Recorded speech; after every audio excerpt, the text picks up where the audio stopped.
जय सिया राम। मैं आचार्य राजेश श्री राम जन्मभूमि अयोध्या से। प्रिय दर्शकों, स्कंद पुराण में भगवान महादेव माँ पार्वती से कहते हैं कि देवी, न गुरोरधिकम न गुरोरधिकम न गुरोरधिकम न गुरोरधिकम, शिव शासनतः शिव शासनतः शिव शासनतः शिव शासनतः। हे देवी, गुरु से बढ़कर कुछ नहीं है, गुरु से बड़ा कुछ नहीं है। ये मैं कह रहा हूँ, ये मैं कह रहा हूँ, ये मैं कह रहा हूँ। ये 3 बार नहीं 4 बार कहा है। हमारे सनातन संस्कृति में कोई बात 3 बार कह दी जाती है तो वो पक्का हो जाती है, पत्थर की लकीर हो जाती है। लेकिन भगवान शिव ने आज उसका भी अतिक्रमण कर दिया और 4 बार वही बात दोहराई, अर्थात आप गुरु के महत्व को समझ सकें। और यही बात प्रमाणित होती है जब हमने टेलीस्कोप से ग्रहों का अध्ययन किया तो पता चला कि 9 ग्रहों में देवगुरु बृहस्पति अर्थात बृहस्पति ग्रह सबसे बड़ा ग्रह है, सबसे बिग प्लैनेट है। अब यही देवगुरु बृहस्पति वक्र गति करने जा रहे हैं, अपने गति में परिवर्तन करने जा रहे हैं और गति परिवर्तन करते ही उनके परिणाम भी परिवर्तित होने लगते हैं। ग्रह 5 प्रकार की गतियां करते हैं: मार्गी, अतिचारी, अनाचारी, स्तंभी और वक्री। वक्र गति क्या होती है? ये वास्तव में एक रिलेटिव मोशन है, एक सापेक्षिक गति है। कोई ग्रह वक्र गति नहीं करता है, हमें महसूस होता है। उसी प्रकार से जैसे हम ट्रेन में जा रहे हों और 2 ट्रेनें चलती हुई एक दूसरे के बगल से गुजर रही हो तो हमको लगता है कि दूसरी ट्रेन पीछे जा रही हो, जबकि पीछे नहीं जा रही होती है, हमें महसूस होता है। यही है रिलेटिव मोशन, यही है एंगुलर मोशन। तो उसमें कोई परिवर्तन नहीं होता, ये केवल एंगुलर मोशन और रिलेटिव मोशन के कारण हमको महसूस होता है। लेकिन ये महसूस होना भी बहुत बड़ी बात है, इसी के कारण से परिवर्तन होने लगता है परिणाम में। और सारावली एक बहुत ही क्लासिकल ग्रंथ है ज्योतिष का, सारावली। वहाँ पर ग्रहों की बल की बात की गई, जहाँ षड बल की बात की गई, 6 प्रकार के बलों की बात की गई है, जिसमें अयन बल, अंश बल, काल बल, स्थान बल और चेष्टा बल की बात की गई है। चेष्टा बल क्या है? जब कोई ग्रह वक्री होता है तो चेष्टा बल उसका बढ़ जाता है, अर्थात प्रयत्न का बल, एफर्ट का बल। और जब कोई ग्रह वक्री होता है तो आप समझ लीजिए कि एफर्ट आपको बढ़ाना होगा। एफर्ट नहीं तो फिर रिजल्ट नहीं। एकदम गांठ बांध कर रख लीजिए, वक्री ग्रह के लिए उसके शुभ परिणामों को प्राप्त करने के लिए आपको एफर्ट बढ़ाना पड़ेगा। देवगुरु बृहस्पति कुंडली के 12 भाव होते हैं, इसमें से 5 भावों का कारकत्व देवगुरु बृहस्पति को प्राप्त है। आप इसी से अंदाजा लगा सकते हैं देवगुरु बृहस्पति की क्या भूमिका है आपके जीवन में। 5 भाव कौन से? लग्न, पंचम, नवम, दसम और 11th।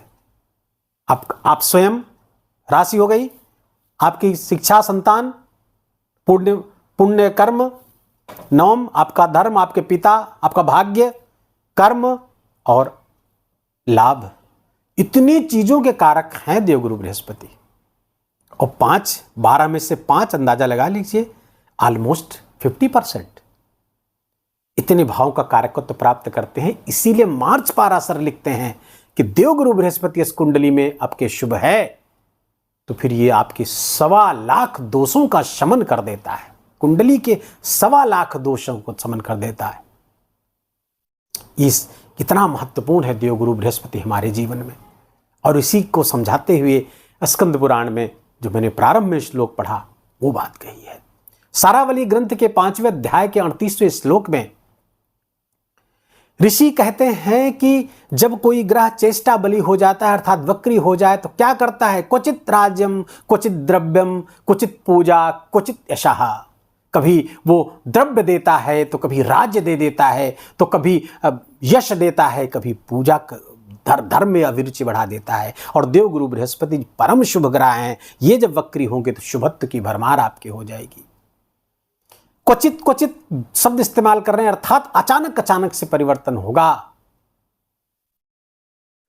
अब ये परिवर्तन वक्र ग्रह, जब कोई ग्रह वक्री होता है तो जो परिवर्तन होता है वो अचानक से आता है, जिसके लिए हम तैयार नहीं होते हैं।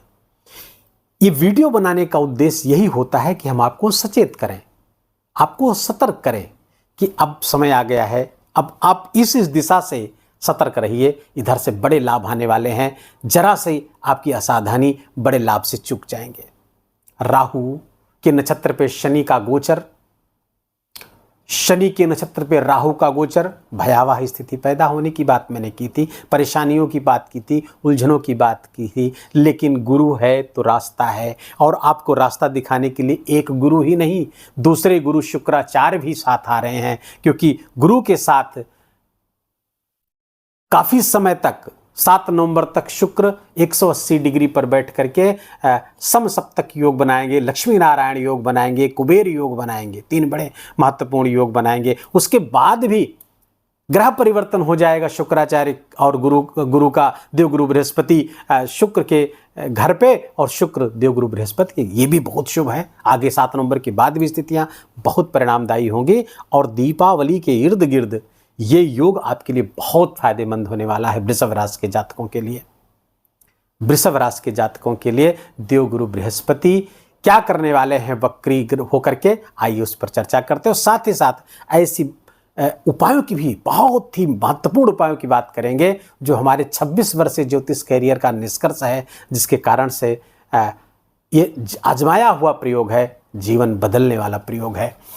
वृषभ राशि के जातकों के लिए देवगुरु बृहस्पति आपके राशि पर ही गोचर करते हुए वक्री होंगे 9 अक्टूबर से लेकर के 4 फरवरी 2025 तक।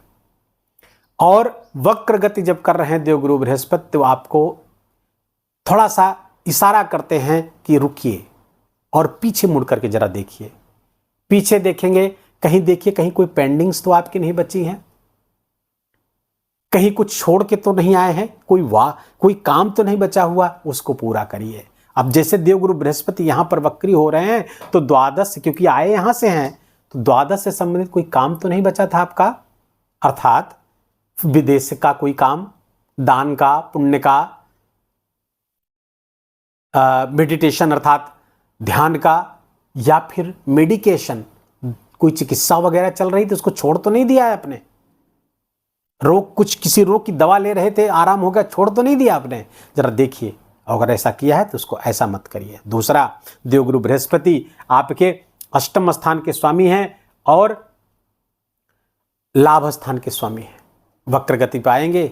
नवम आपका अष्टम स्थान परिवर्तन का स्थान है, और यहां से जब परिवर्तन करेंगे तो अचानक से परिवर्तन के लिए वृषभ राशि के जातकों को लो एकदम तैयार रहना होगा। आपके स्टेटस में इंप्रूवमेंट होगा, आपका क्योंकि राशि पे है तो आपका स्टेटस बढ़ेगा, आपका ज्ञान का बल बढ़ेगा, वो आपके ज्ञान से लोग आपकी तरफ आकर्षित होंगे और आप एक विद्वान के रूप में पूजे जाएंगे। आपके ज्ञान की पूजा होगी, आपके ज्ञान को रिकॉग्नाइज किया जाएगा। और लेकिन ये कुछ अपॉर्चुनिटी लाभ की आती हुई दिख रही हैं, बड़े इनकम की आती हुई दिख रही हैं, कुछ बड़ा लाभ आपको यहाँ पर देवगुरु बृहस्पति करा सकते हैं। अचानक से कुछ बड़े लाभ स्थिति आ रही है, लेकिन उलझनों के साथ आएगी, वो उलझी हुई आएंगी, सुलझाना आपको पड़ेगा। जैसे ही आपको कोई ऊन का गोला दे दिया जाए और उलझा हुआ हो, है तो बहुत फायदेमंद चीज़ है, बस उसको एक सीध में करना है, उसको सुलझा करके फिर करेंगे। तो ये जो अपॉर्चुनिटी, ये जो सुअवसर आपके पास आएगा उलझा हुआ, ये बड़े लाभ लेकर के आएगा। सामने आएगा उलझा हुआ, हम विचलित हो सकते हैं, अरे कौन इसमें हाथ डाले, लेकिन एक बार आपने हाथ डाल दिया तो समझ लीजिए कि दरवाजा खुल जाएगा और भारी मात्रा में आपको लाभ की स्थिति बनती हुई दिख रही है, प्रमोशन आदि की संभावना बनती हुई दिख रही है।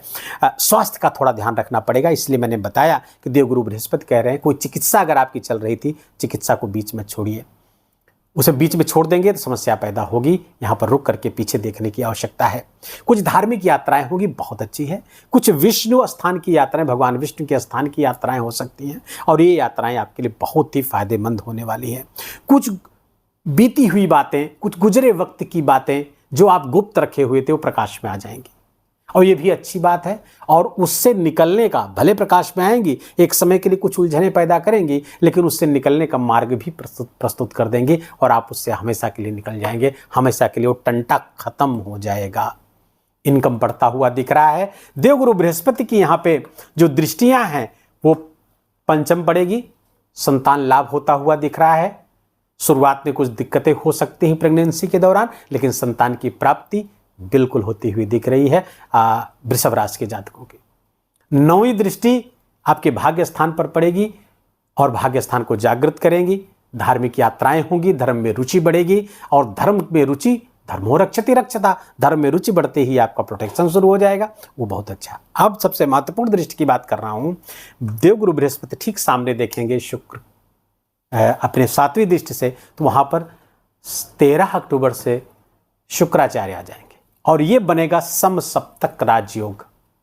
दूसरा राजयोग लक्ष्मी नारायण राजयोग। ज्योतिष के जो विद्यार्थी हमारे वीडियो देख रहे हैं नोट करते चलें। और तीसरा कुबेर योग। ये आपके लिए बहुत ही फायदेमंद है। शुक्र आपके 7वां स्थान कैरियर, व्यापार, व्यवसाय में जबरदस्त उन्नति कराते हुए दिख रहे हैं। बड़े लाभ, नई फैक्ट्री डालने का विचार कर सकते हैं और आप सफल होंगे। नई नौकरी के प्रयास आपके सार्थक होने वाले हैं और बड़ी अपॉर्चुनिटी इस बीच इनकम को बढ़ाने की आपके पास आने वाली हैं, उसको आपको पकड़ना होगा और उलझनों को दरकिनार करते हुए, समस्याओं को दरकिनार करते हुए आपको मैदान में कूद जाना है अपनी एबिलिटी के साथ। देवगुरु बृहस्पति वो रास्ता दिखाते हुए दिख रहे हैं और कंटिन्यू 4 फरवरी तक बड़े शुभ हैं, आपको इसका शुभ परिणाम लेना चाहिए। शुक्राचार्य भी, अब ये गुरु है तो रास्ता है, अब 2 गुरु आ गए हैं रास्ता दिखाने के लिए। 7 नवंबर तक तो शुक्र है, उसके बाद फिर शुक्र धनु राशि में चले जाएंगे, ग्रह स्थान परिवर्तन हो जाएगा। देवगुरु बृहस्पति के आ जाएंगे शुक्र के घर पे और शुक्र देवगुरु बृहस्पति के घर पे, ये और अच्छा परिणाम आपके लिए लेते आएंगे। और जैसे ही देवगुरु बृहस्पति यहाँ पर गोचर करते हुए शुक्र यहाँ पर जाएंगे मकर राशि पे, तो और सुंदर राजयोग। तो कुल मिलाकर के ये जो राहु शनि के गोचर के कारण, शनि के राहु के नक्षत्र पर गोचर के कारण जो परेशानियां आने वाली थी, उन परेशानियों से निकलने का रास्ता ये दोनों गुरु मिलकर के आपको देंगे। इसलिए मैंने लिखा गुरु है तो रास्ता है। उपाय कुछ जरूर करने चाहिए आपको। विष्णु सहस्त्र नाम का पाठ अवश्य में आपको इस समय करना ही चाहिए। कुछ प्रायश्चित, कुछ दान पुण्य आपको लगातार करते रहने चाहिए। धार्मिक स्थानों की यात्राएं करती रहनी चाहिए और नमो नारायण मंत्र का जप निरंतर करते रहना चाहिए। निरंतर नमो नारायण, नमो नारायण, नमो नारायण, नमो नारायण, चलते फिरते उठते बैठते इस मंत्र का जप करते रहेंगे, भगवान के नाम का जप करते रहेंगे। और विष्णु सहस्त्र नाम हो सके तो 3 बार करें नित्य, न 3 बार हो सके तो 2 बार करें और न 2 बार हो सके तो 1 बार अवश्य करिए। आप बता दें आपको कि ये नया भाग लिख देने वाला प्रयोग आपको बता रहा हूं, ये नया भाग लिख देता है। वीडियो को ही विराम दूंगा। वीडियो आप अच्छा लगा हो, आपके काम का लगा हो, इन्फॉर्मेटिव हो, मेरा बोलना आपका सुनना दोनों सार्थक हुआ हो, तो वीडियो को कृपा करके लाइक करिएगा, अपनों के साथ शेयर करिएगा और कमेंट में जाकर के भगवान का अत्यंत प्यारा नाम जय सिया राम लिखना बिल्कुल भी मत भूलिएगा। मेरा विशेष निवेदन, विशेष आग्रह आपसे हाथ जोड़ करके। चैनल पर नए हैं तो इसको सब्सक्राइब कर लीजिए, बेल आइकन की घंटी दबा लीजिए। प्लीज़ अपना बहुत बहुत ख्याल रखिए। जय जय सिया राम।